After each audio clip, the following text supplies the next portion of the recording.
Thank Matharu, another survivor. Are there any more? I suppose that's a little bit of kindness from fate. May those still trapped inside rest peacefully. This was supposed to be a nice isolated grove. So much for that. For Morris Hughes was one of the greatest minds of our generation. The Well of Souls was a dream that was almost too good to come true. Who knows why the Tuatha hate mortals? Who knows why the Fae do half the things they do? The well was a beautiful dream, an end to death, a cure to tragedy. It would have made war pointless. It could have saved the world. We should have known it was too good to exist. Now our friends have paid the price. Stay safe. We'll be moving soon.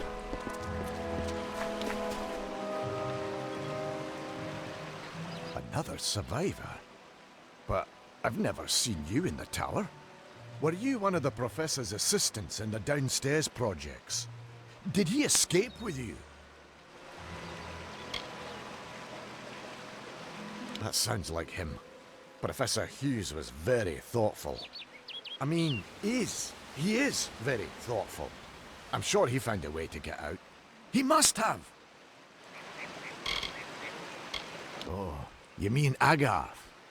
He visits Hughes every once in a while. I never could figure out why they got along. He's friendly enough, if a bit odd. You should be able to find him in Gorhart, just down the road, past the ruins. You can't miss it. Brilliant idea, the Well of Souls. Plucks dead people out of the ether, rebuilds their body, and brings them back to life. At least that's what it was supposed to do. Guess we'll never know if it worked now. We should be safe here, at least a little longer.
You've come from the tower, haven't you?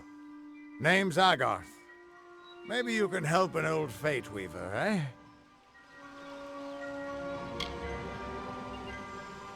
Did he?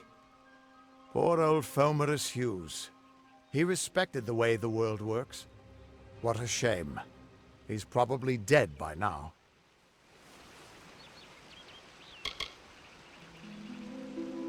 When he started his experiments here, he asked me if they'd ever be successful. The cards told me that the Well of Souls would work, but its success would come on the day that Hughes was to die. The old man took it pretty well, honestly, although we did a lot of drinking after that. I suppose I could spare a little help in memory of Hughes, or in celebration of his success. Whichever.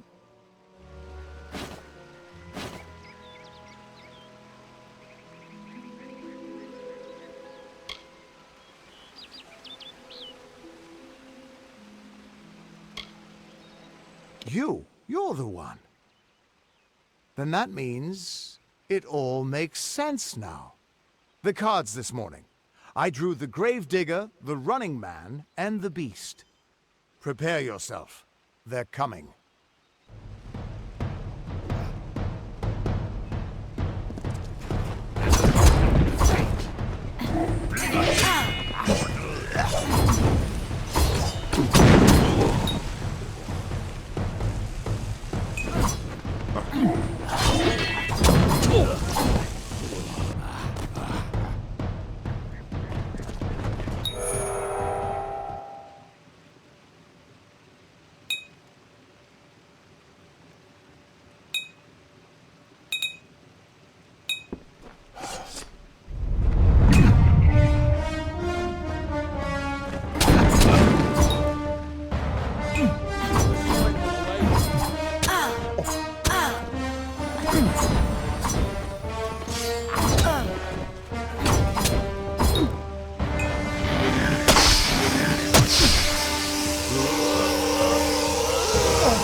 What? How? What are you? The threads of fate. I've seen them before, but I've never seen anyone manipulate them like that. You just changed how the world was supposed to work. How did you do that?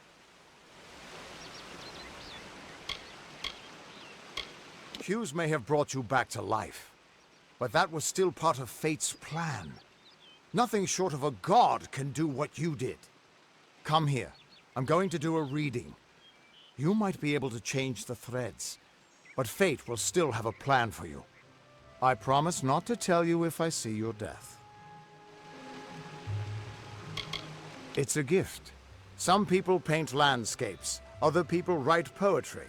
I peer into the weave of fate's tapestry and see people's deaths.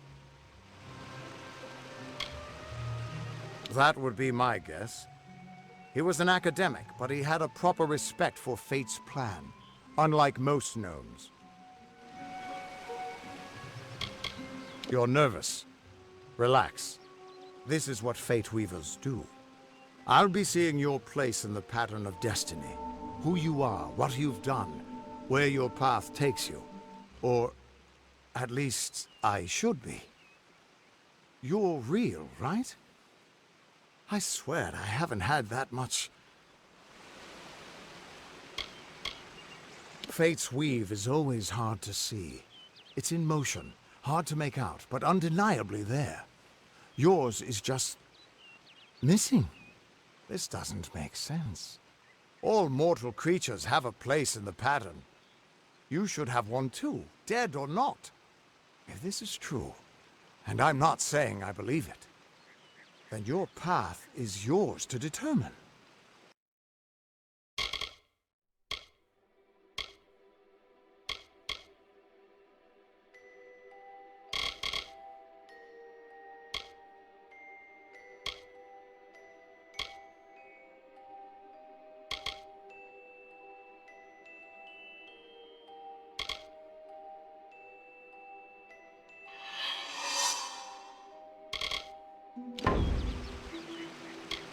I can see the threads around you, but they're shifting, changing so rapidly, I can't make sense of them.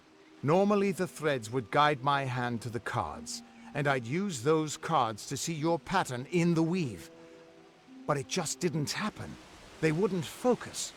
So either there's something wrong with me, and there isn't, or there's something very wrong with you.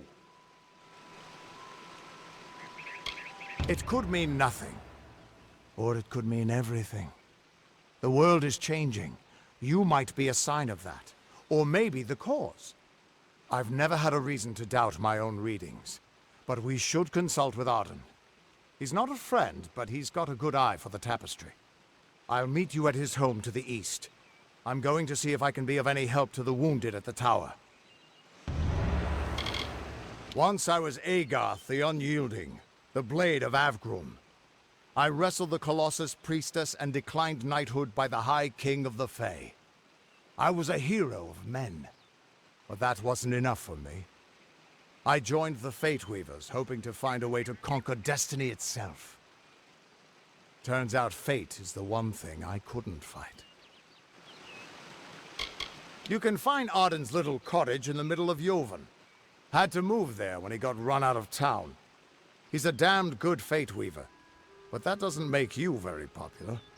Especially not in dark days like these. We are all threads in the tapestry of fate.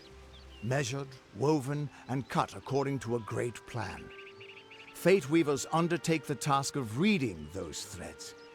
Our title always was a bitter lie, since we have no control over how that tapestry is woven. But you do. And when a Fate Weaver looks at your place in the weave, we see only the shapes of what you may choose to become.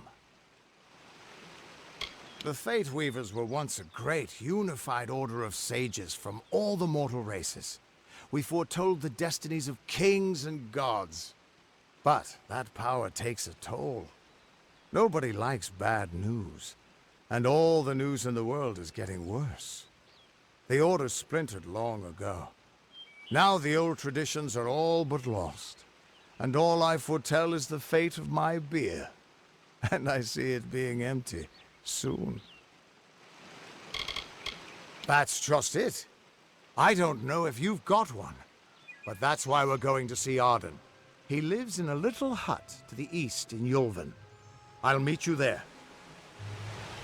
What could this all mean?